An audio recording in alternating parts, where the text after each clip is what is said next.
کس قدر شباہتیں ہیں حضرت زہرا میں اور معصومہ قم میں بھی، کہ باقاعدہ علماء نے پورے آرٹیکلز اس پہ لکھے ہیں کہ حضرت زہرا کی بھی انسان شفاعت کا طلبگار ہے، ان کی بھی شفاعت حاصل ہوگی۔ اسی طریقے سے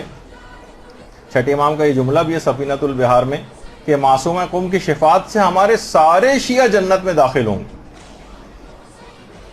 اور جب بھی آپ نے دیکھا ہوگا کہ وہاں پہ حرم کی جو زری ہے اس کے اوپر بھی یہ جملہ لکھا ہوا نظر آیا ہوگا آپ کو کہ اشفعی لنا فی الجنہ، اے فاطمہ معصومہ جنت، خدا کی بارگاہ میں جنت کے لیے ہماری سفارش کر دیجیے۔ اور جگہ جگہ آپ کو یہ جملہ لکھا ہوا نظر آئے گا، اور انہی کی زیارت میں ہم کیوں ان سے مانگ رہے ہیں کہ آپ جنت میں ہماری سفارش کر دیجیے؟ کیونکہ اسی زیارت میں آگے چل کر ہے کہ فَإِنَّ لَكَ عِندَ اللَّهِ شَانًا مِنَ الشَّانِ، کیونکہ آپ کی قدر و منزلت خدا کی بارگاہ میں بہت زیادہ ہے۔ محضر خدا میں آپ ایک عجیب شان و منزلت اور قدر و منزلت کی حامل، اس وجہ سے ہم آپ سے بھیک مانگ رہے ہیں کہ آپ ہماری سفارش کر دیجیے۔ باقاعدہ حسن زادہ عاملی، آیت اللہ حسن زادہ عاملی نے ایک کانفرنس بھی ہوئی تھی معصومہ قم پر، وہاں پر قم میں، اس میں یہی کہا تھا کہ ہر خاص و عام نے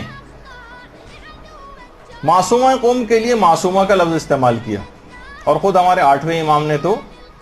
کیا ہی ہے کہ من زار المعصومۃ بقم کمن زارنی، کہ جس نے بھی قم میں معصومہ کی زیارت کی اس نے گویا میری زیارت کی۔ اور اس لحاظ سے کہ حضرت زہرا بھی معصومہ ہیں اور خود معصومہ قم کا لقب بھی معصومہ ہے۔ حضرت زہرا کے القاب میں سے طاہرہ بھی ہے، محدثہ بھی ہے، معصومہ بھی ہے، اسی طریقے سے معصومہ قم کے القاب بھی طاہرہ بھی ہے، محدثہ بھی ہے، معصومہ بھی۔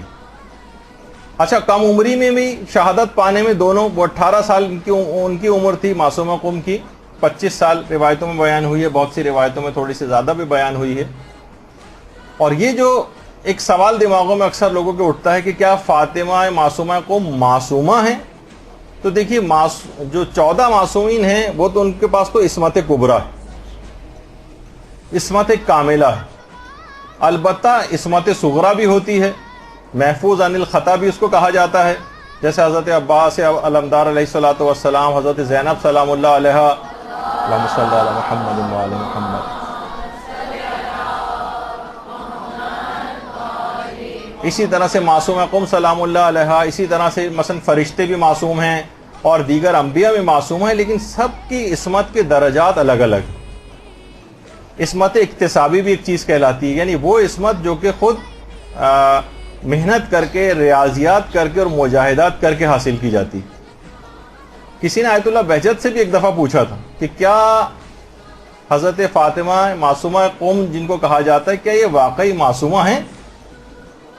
تو آیت اللہ بہجت نے کہا کہ تم اس کی عصمت کا پوچھ رہے ہو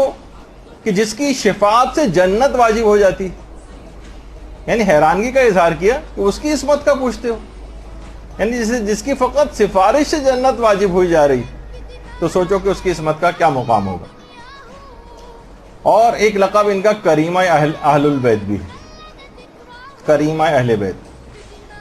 اور یہ خود معصومہ قم کے یہ جو لقب ہے یہ آیت اللہ محمود مرشی کے واقعے میں امام نے ان سے کہا تھا کہ تمہیں چاہیے کہ کریمہ اہل بیت سے رجوع کرو۔